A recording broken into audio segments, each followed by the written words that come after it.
നമസ്കാരം, ഭാരത് ലൈവിലേക്ക് സ്വാഗതം. തൃശൂർ പൂരവുമായി ബന്ധപ്പെട്ട പരാതികളിൽ പോലീസിന്റെ മുഖം രക്ഷിക്കാൻ സർക്കാർ. പോലീസിന്റെ ഇടപെടലിൽ പൂരം അലങ്കോലമായതിനാലാണ് അടിയന്തര നടപടി സ്വീകരിക്കുന്നത്.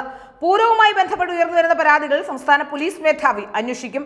കേസിൽ ഒരാഴ്ചയ്ക്കകം അന്വേഷിച്ച് റിപ്പോർട്ട് നൽകാൻ പോലീസ് മേധാവിക്ക് മുഖ്യമന്ത്രി പിണറായി വിജയൻ നിർദ്ദേശം നൽകി.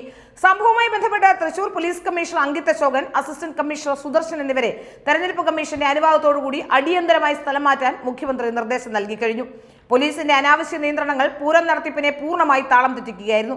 പുലർച്ചെ നടക്കേണ്ട വെടിക്കെട്ട് 4 മണിക്കൂറോളം വൈകി രാവിലെ 7 മണി മുതലാണ് തുടങ്ങിയത്. പൂരത്തിന്റെ ചരിത്രത്തിൽ തന്നെ ആദ്യമായാണ് ഇത്രയും വൈകി വെടിക്കെട്ട് നടക്കുന്നത്.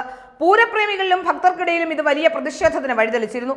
വെടിക്കെട്ട് ആരംഭിക്കുന്നതിന് മണിക്കൂറുകൾക്ക് മുമ്പ് തന്നെ പോലീസ് റോഡുകളെല്ലാം അടച്ച് ആളുകളെ തടഞ്ഞതും പ്രതിഷേധത്തിനിടയാക്കി. ഇതുകൂടാതെ കുടമാറ്റത്തിന് കൊണ്ടുവന്ന ശ്രീരാമചന്ദ്രന്റെ കുടകൾ പോലീസ് തടഞ്ഞതിന്റെ വീഡിയോ ജനം TV അടക്കമുള്ള മാധ്യമങ്ങൾ പുറത്തുവിട്ടിരുന്നു. കമ്മീഷണർ അങ്കിത് അശോകന്റെ നേതൃത്വത്തിലായിരുന്നു കുടകൾ തടയുകയും കൊണ്ടുവന്നവരോട് കയർക്കുകയും ചെയ്തത്. ഇതിനിടെ പോലീസ് അനാവശ്യ ഇടപെടൽ നടത്തിയെന്നും പൊതുസമൂഹത്തിൽ നാണം കെടുത്തിയെന്നും നേരത്തെ രഹസ്യാന്വേഷണ വിഭാഗത്തിന്റെ റിപ്പോർട്ടുകളും പുറത്തു വന്നിരുന്നു. ഏതായാലും ഇപ്പോൾ ഡാമേജ് കൺട്രോൾ എന്ന രീതിയിൽ മാത്രമാണ് പിണറായി വിജയൻ നടപടിയെടുക്കുന്നത് നമുക്കറിയാം.